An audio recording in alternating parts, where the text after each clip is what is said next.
नमस्कार दर्शक बंधु आपण मैंने के टेक्निकल गुलशन यूट्यूब चैनल रे स्वागत। सो दर्शक बंधु सुभद्रा योजना के नहीं करी बहुत बड़ अपडेट आसी जाइए जहाँ कि आपण मैंने थंबनेल देखिकिना जानी जाइथिबे। जिते भी हिताधिकारी अछन नुआ आवेदन करिसन सेमानकर पाई बहुत ही खुशी खबर है। आसंतु दर्शक बंधु वीडियो के आरंभ करबा आगु आपण माने के गोटे रिक्वेस्ट आपण माने प्रथम थर करी हम चैनल से निश्चित भाव चैनल के सब्सक्राइब करूँ कहीं ना एंती इनफॉर्मेटिव वीडियो आपण माने सर्वप्रथम आम चैनल माध्यम पाई पारबे।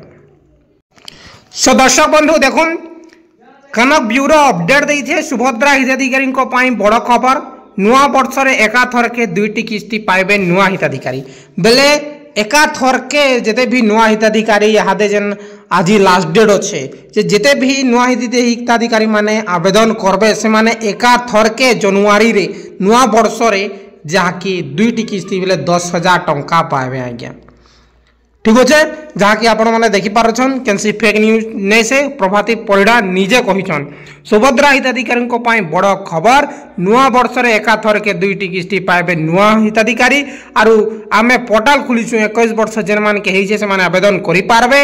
अधिक पढ़ंतु लिखा है कोटिए टोपिला 1 कोटी रु 10 लाख सुभद्रा योजना आवेदन हो सारी समस्त सुभद्रा टंका पाइबे से आम विभाग काम करुच्ची क्षेत्र परिदर्शन पर सुभद्रा योजना जोड़ी हेले 17 लाख रु ऊर्ध्व महिला वर्तमान 1 कोटी 3 लाख जहाँकि 99,801 सुभद्रा हिताधिकारी अच्छा। जो दर्शक बंधु देखुन जेते भी सुभद्रा नुआ आवेदन करिछन किंबा नहीं करबार जदि करनियन कहीं ना 10,000 आपण माने पाइबे मात्र गोटिए मास परे जनवरी मासरे आपण माने के निश्चित भावे सुभद्रा योजना रा दुईटा किस्ती 10,000 टंका मिलबा। बहुत बहुत धन्यवाद। किसी भी डायरेक्टली कमेंट करूँ और वीडियो जदि भल लगी लाइक करी शेयर करूँ।